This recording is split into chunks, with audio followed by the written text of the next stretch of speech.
আল্লাহর ভয় কিরকম? আপনি একটা উদাহরণ দিচ্ছি। আল্লাহ রাসূলের একজন ছোট্ট সাহাবা ছিল, বালক,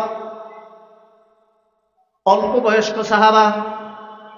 আল্লাহ রাসূল কোথাও চিঠি পাঠাইতে তারে দিয়া পাঠাইতো, যে চিঠিটা অমুককে দিয়ে আসো, অমুককে সংবাদ দাও, অমুককে খবর দাও। নাম ছিল হযরতে থালাবা রাদিয়াল্লাহু তাআলা। হযরতে থালাবা আল্লাহ রাসূলের সাহাবা।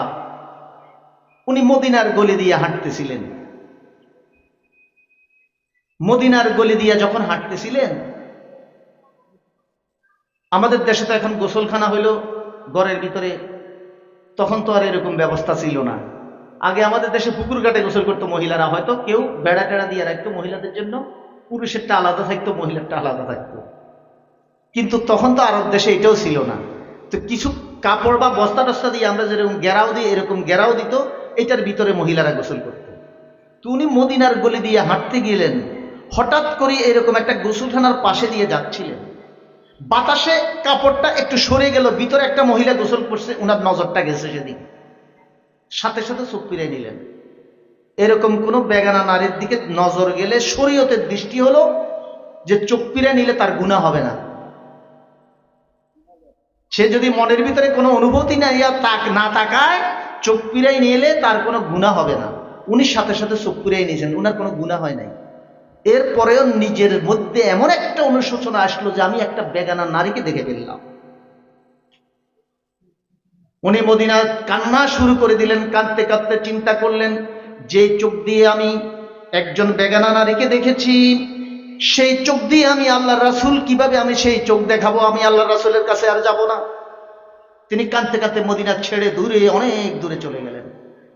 ওনাকে খুঁজে পাওয়া যাচ্ছে না। 2-3 দিন ওনার কোনো খোঁজ নাই।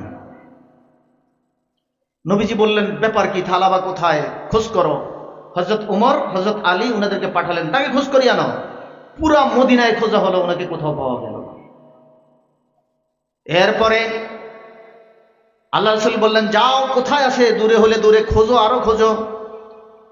ওনারা মদিনা পের হয়ে মরুভূমি পার হয়ে, মরুভূমির দিকে যখন বকরি ছড়ায়, কিছু ছেলেরা, বকরি রাখাল যারা, তাদেরকে বলল যে তোমরা কি এরকম থালাবা নামে কোনো সাহাবীকে দেখেছ? বলল যে থালাবা নামে কোনো সাহাবীকে আমরা চিনি না, তবে একটা ছেলে আজকে কয়েকদিন থেকে এই যে পাহাড়টা দেখতেছেন, এই পাহাড়ের একটা গুহা, গর্ত, এটার ভিতরে বসে বসে সারাদিন শুধু কাঁদছে আর কাঁদছে। বলল যে তাহলে আমরা চিন্তা করেছি, রাখালরা বলল যে এই লোকটা তো না খাইয়া মরে যাবে, তখন আমরা বকরির দুধ দহন করি, একটা পাত্রে করে, একটা বাটিতে করে ওই গুহার মুখে রেখে আসি। তো ক্ষুধার তাড়না সে কানতে কানতে খায়, খাইয়া বাটিটা রেখে আবার কানতে কানতে পাহাড়ের ভিতরে যায় কান্নাই করতেছে। আমরা তার নাম দিয়েছি কান্না বালক। সে শুধু কাঁদতেই আছে। বললো যে এখন একটু দুধ দহন করো। হযরত আলী এবং ওমর রাদিয়াল্লাহু বললেন, দুধ দহন করে রেখে আসো, আমরা দেখি ওই ছেলেটা থালাবা কিনা। তারা একটা বাটিতে করে দুধ দহন করে রেখে আসলো, আর খেজুর গাছের আড়ালে দুজন দাঁড়ায় রইল। দেখলো যে কাঁদতে কাঁদতে বের হয়ে যে দুধ পান করছে সে হলো হযরত থালাবা রাদিয়াল্লাহু তাআলা আনহু। উনারা যাইয়াই তার 2 হাত ধরলেন। উনাদেরকে দেখে আরো জোরে চিৎকার শুরু করে দিলেন যে আল্লাহর পক্ষ থেকে কোনো ওহী নাযিল হয়েছে কিনা, আমি যে পাপ করেছি আমার এই পাপের কথা প্রকাশ হয়ে গেছে কিনা। আর আজকে আমাদের এই অশ্লীলতা আমাদের পকেটে পকেটে, ইচ্ছায় হোক অনিচ্ছায় হোক, আমাদের চোখে পড়ে কি পড়ে না। আর ঈমান যদি হারা হয় তাহলে তো পড়লেও একটু ছাওয়ার সুযোগ হয়, কথা ঠিক কিনা। আমাদের রাষ্ট্র ব্যবস্থা এমন, ইচ্ছা করলে এগুলা আমাদের যে সরকারের বিটিসিএল, ওখান থেকে এগুলাকে কি করে দেওয়া যায়, মুছে দেওয়া যায়। কিন্তু আমাদের রাষ্ট্র যারা চালান তারা ওই মানসিকতার না হওয়াতে এগুলা মুছা হচ্ছে, না মুছে অশ্লীলতা ছড়ানো হচ্ছে। আন্তর্জাতিক একটা চক্রান্ত, সেটাও এই অশ্লীলতা এখন পকেটে পকেটে। একটা নারীর দিকে একটু চোখ গেল আর উনি কাঁদতে কাঁদতে বেহুশ হয়ে গেলেন, এবং ওই যে একটা মনের ভিতরে ভয় ঢুকছে, ওনার রোগাক্রান্ত হয়ে গেলেন, সেই রোগে উনি মারাই গেছে।